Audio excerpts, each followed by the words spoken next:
Good evening. Today we're going to get ready for going on our activity shooting clay pigeons. So hang on, we're going to go over the safety and the basics that you'll need to know to have a safe and successful activity. As an introduction to shotguns, we will be blasting clays at this activity. Now there are formalized games people play and compete in, such as skeet, five stand, and trap. They have formalized rules and playing fields and all of those kinds of things like any other sport would.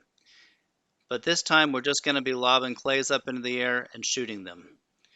It's a little bit like hitting bucket of balls at the driving range would be for a golf player, or spending time at the batting cages would be to somebody who plays baseball. Now these are real firearms we're going to be using, and we will introduce you as to how to safely operate these wonderful machines. Doubtless many of you already know that when discharging firearms, we need to be wearing safety glasses at all times, and we need to be wearing some form of hearing protection. Over the ear works pretty well. My preferred form of hearing protection when shooting outside are these little foam plugs. Now to use these properly, you have to roll them up as thin as they'll go. Really skinny, kind of like making a snake out of Play-Doh. And as you push it into your ear, you need to pull up with your other hand. Hold it in there until the foam expands. Same thing for the other side. Now for those of you who are a little more sensitive to loud noises, if you want to wear earplugs and over-the-ear hearing protection, that's okay. And a lot of people do.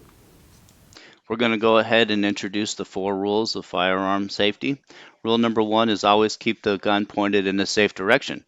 That means that the end of the gun needs to be pointed somewhere where if it were to discharge, it wouldn't hurt anyone. Rule 2, always keep your finger off the trigger until you're ready to shoot. This means that when you're carrying the gun, handling the gun, or doing anything besides actively discharging the firearm, you don't have your finger on the trigger but outside of the trigger guard. The easiest way to make sure you keep your finger off of the trigger, accidentally discharging the gun, and outside the trigger guard is to make a gun shape with your finger. And anytime you pick up a firearm, keep that index finger straight and away from the trigger. You can rest it on the trigger guard or up above the trigger guard, but don't ever curl that finger around the trigger until you're ready to pull the trigger.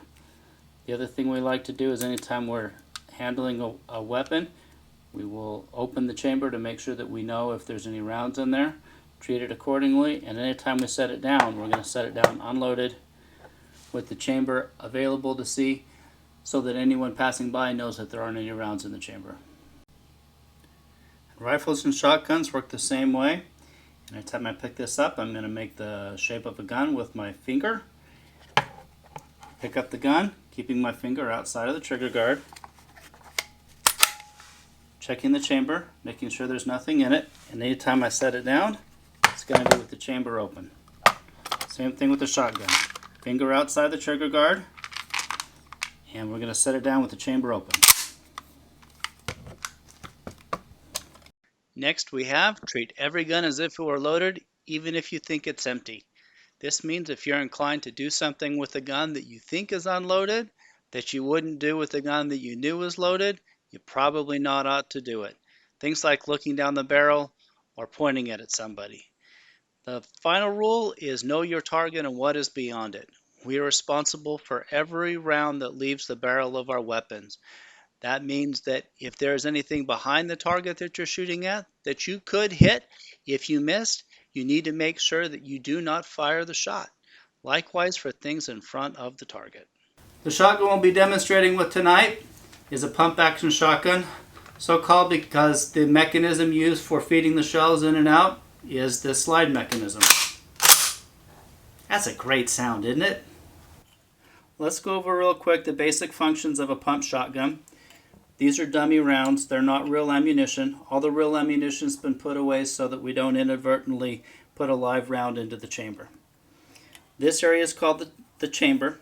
This is the place where the rounds will feed from into the barrel of the shotgun to be fired. One way we can load the shotgun is by putting a round into the chamber and pulling the slide forward. Once the slide is in place, it won't pull back until commanded to do so. There's two ways we can release the slide. One is there is a slide release right here. If you push this button, it allows you to pull the slide back and empty the chamber without firing a shell. The other way to release the slide is with the trigger. Now there is a safety here, but this little safety needs to have the red line showing, otherwise the trigger won't be able to be pulled. If this is in the safe condition, pulling the trigger doesn't do anything. With the safety in the off position with the red showing, it's going to cause the firing pin to strike the primer. Once that happens, the slide is now free to pull all the way back and clear the round out of the chamber. The other way that we can load the shotgun is this little trap door on the bottom. Push it down. This only can be done with the slide in the forward position. And you can push 1 or 2 shells into the magazine tube. From here you push the slide release, pull it all the way back, all the way forward. Takes a little force to make that happen. You can then fire all the way back, all the way forward, and you can fire again, all the way back. We're going to leave our chamber empty so that we can show that there aren't any rounds in the firearm. Going to do a quick demo on the smaller shotgun as well. The controls are very similar. We're going to be using empties in this case, holes that are spent. These are not live ammunition. It can be loaded in much the same way. With an empty chamber, you can drop a shell in, put forward on the slide. You can then check to make sure your safety is in the off position. When the clay is thrown, pull the trigger, slide comes all the way back, show an empty chamber. You can load it also the other way by pulling the chamber closed, putting a couple of shells in the magazine tube. The slide release on this one is on the back. We're going to push that in with our finger outside of the trigger guard, all the way back, all the way forward. So yell pull. When you see the clay, pull the trigger to fire, all the way back, all the way forward. Yell pull. When you see the clay, fire, pull the trigger, all the way back, and show an empty chamber. Let's go over how this will look. Pick a shotgun up off the rack with an empty chamber, always keeping it pointed in a safe direction. Enter the cage. From here you can load up to 2 shells into the shotgun, rack the slide, shoulder the weapon, and yell pull. From there you can shoot the clay. Let's go over that up close. Starting with an empty chamber, we're going to load the shotgun as we talked about before. Once we're ready to shoot, yell pull, fire at the clay, finish with an empty chamber, and we're going to leave that shotgun with the chamber empty. The smaller rig works in much the same way. Once you're in the shooting cage, push the slide closed, stuff a couple of shells in the magazine tube, rack the slide all the way back, all the way forward, shoulder the shotgun, yell pull, and you can shoot. Pull. Let's take a second to get to know our target. This is a clay, otherwise known as a clay pigeon, made out of, as the name suggests, clay. I like to think of it as a ceramic. This is what we'll be shooting at. Now if something else happens to come along that you're inclined to shoot at, please don't. We're going to leave the real birds alone and only shoot these. It's quite brittle. And the shotgun shells we'll be using are designed to break these apart. Now shotguns do get used for other things, so let's take a second to talk about the different kinds of ammo that shotguns use. There are several calibers of shotgun shells. 12 gauge is the one that's most popular. 20 gauge is also quite popular. 410 has become really popular in handguns in recent years for reasons I still don't understand. There are a couple of other calibers, but this will take care of most of the needs of most shotgun shooters. Shotgun shells come in a variety of lengths. The most common for 12 gauge is the 2 3/4 inch. Oddly enough, if you measure a full cartridge, it's going to only measure about 2 1/4 because the 2 3/4 is the length of the hole after it's fired. Let's cut apart a shotgun shell to show you what's inside. I've already made a few cuts here. I'm using cut-resistant gloves to help prevent this from messing me up too badly. Inside the shell is a little cup. We call this a wad, and it's full of the lead pellets that are going to be our projectile. There's somewhere in the order of 400 or so of them in there. And this is the part that comes out the end of the shotgun barrel. Now as it's going down the range, you will sometimes see this wad. They like to make it a visible color so you can help see where your shotgun shell is going. Occasionally you'll think you broke a shotgun shell because you'll see some other color flashing next to it. But a lot of times what you're seeing is actually the wad flying through the air. So that'll help you get a little bit of a vision for what's going on. Below the wad we have our powder. You can see that it's kind of a flaky powder. And the very bottom of the shell, this is the primer. This is the part that when hit with the firing pin will start the chemical reaction that makes the gases that pushes it out the muzzle of the shotgun. So you'll notice I didn't call these BBs, and the reason for that will be apparent in a minute. The type of shot that we're going to be using primarily for shooting clays is going to be this bird shot. These are the small pellets that are used for hunting small birds. For hunting larger birds like turkey, you use a larger pellet. This is number 5 bird shot. You can see that it's a bigger pellet and there's more of them. For hunting even larger birds, you need a bigger pellet, which brings us to BB.